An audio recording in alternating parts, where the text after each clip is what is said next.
우즈베키스탄 국적의 외국인 A는 중소기업에서 합법적인 근로자로 근무 중입니다.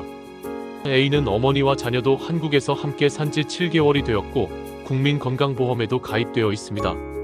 하지만 A는 건강보험료 산정 방식에 불만이 많습니다. A의 자녀들은 단일 세대로 인정받아 보험료를 추가적으로 내지 않지만 A의 어머니는 소득이 없음에도 불구하고 단일 세대로 인정받지 못해 추가적인 보험료를 내야 합니다. 이와 달리 내국인의 경우 부모님이 소득이 없으면 자녀와 단일 세대로 인정받아 추가적인 보험료를 내지 않아도 됩니다. 외국인과 내국인을 달리하는 이러한 건강보험 보험료 책정 정책은 문제가 없을까요? 제2차 세계대전 이후 많은 사람들이 보다 나은 삶과 노동 조건을 찾아 다른 나라로 이주하고 있습니다. 우리나라도 예외가 아닙니다. 산업 발전이 고도화됨에 따라 많은 한국 사람들이 미국이나 유럽으로 이주하고 있지만 동시에 많은 외국인들이 우리나라로 유입되고 있습니다. 우리나라에 유입되는 외국인들은 돈을 벌기 위한 이주 근로자는 물론 재외동포, 결혼이주자, 유학생도 있습니다. 통계청의 2022년 지방자치단체 외국인 주민 현황에 따르면 3개월 초과 국내 장기거주 외국인 수는 225만 명이었습니다. 이주 근로자들 중에는 선진국에서 온 좋은 직장과 충분한 재산을 가진 사람들도 있지만 개발도상국에서 건너와 소위 3D 업종에서 낮은 임금에도 불구하고 묵묵히 열심히 근무하는 저소득층 이주민도 있습니다. 이렇게 장기 체류하는 이주 근로자들이 늘어나면서 이들을 어떻게 사회 안전망으로 보호하고 함께 공존할 수 있을지를 고민해야 하는 상황입니다. 가장 대표적인 것이 건강보험입니다. 국민건강보험은 질병 및 부상으로 인한 진료비 부담을 경감시켜 국민 생활 안정을 도모하고 사회적 연대를 강화하고 사회통합을 이루는 의료와 같은 가장 기본적인 사회복지 서비스로서 국내에 살고 있는 내국인은 물론 합법적으로 체류하고 있는 외국인들도 가입해야 합니다. 그리고 이들이 부담하는 보험비도 내국인들과 똑같거나 유사해야 합니다. 하지만 현실은 그렇지 않습니다. 임금에 따른 보험비 산출 방식과 부양가족 산정에 있어서 내국인과 외국인이 다릅니다. 내국인의 임금에 따른 보험료 하한액은 2022년 기준 1만 9,780원으로 상대적으로 낮습니다. 또한 부양가족 산정에 있어 내국인의 경우 배우자 및 미혼인 자식들은 물론 소득이 없는 부모나 형제자매도 부양가족으로 인정을 받을 수 있습니다. 내국인이 건강보험료를 6회 이상 체납하고 국민건강보험이 별도의 처분을 해야 하는 경우에만 건강보험 혜택을 받지 못합니다. 보험료가 체납되었더라도 체납된 보험료에 대한 분할납부 승인을 받고 분할된 보험료를 1회 이상 냈으면 보험급여 혜택을 다시 받을 수 있습니다. 그리고 연장된 납부기간에 체납된 보험료를 완납하거나 분할납부를 한다면 이미 병원에 지불한 병원비 중에서 공단에서 부담하는 금액을 다시 환급받을 수 있습니다. 하지만 외국인은 다릅니다.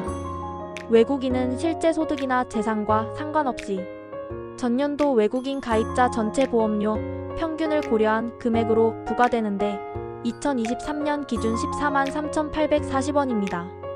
또한 외국인은 부양가족의 범위가 배우자 및 미성년 자녀로 한정되어 부모님이나 동거하는 친족을 실질적으로 부양을 하고 있더라도 동일 세대로 인정받지 못합니다.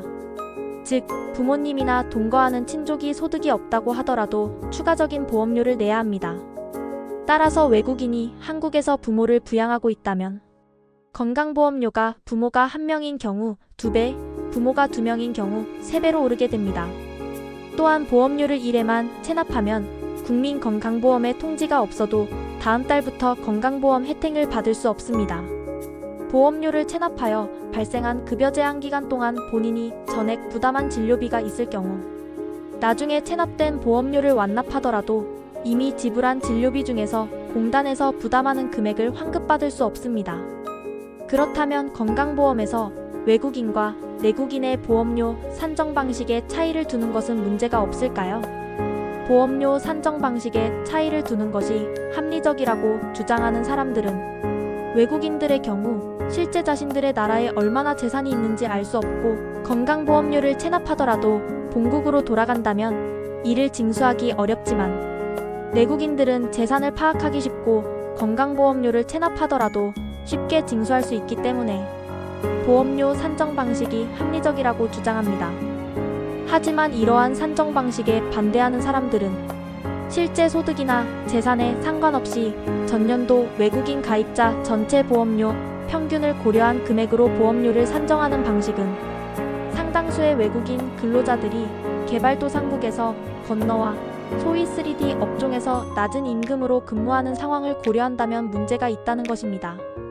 특히 외국인 건강보험 재정수지는 2022년 5,560억 원 등 해마다 흑자를 기록하고 있는 상황에서 적자를 걱정할 수준이 아니고 특별한 이유 없이 외국인이라는 이유로 높은 보험료를 납부하는 것은 불합리한 차별이라는 것입니다.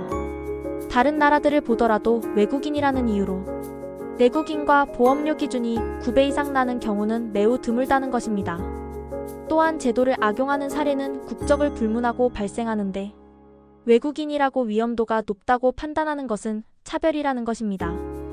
우리나라 사람들도 외국에 많은 재산과 투자하고 있지만 국민건강보험은 이를 고려하지 않고 근로자인 경우 임금에 따라 보험료를 산출합니다. 그리고 지역가입자라고 하더라도 외국에 있는 재산이나 투자에 대하여는 보험료를 부과하고 있지 않다는 것입니다. 그렇다면 이와 같은 건강보험료 산정 방식의 차이에 대하여 법원은 어떻게 판단했을까요?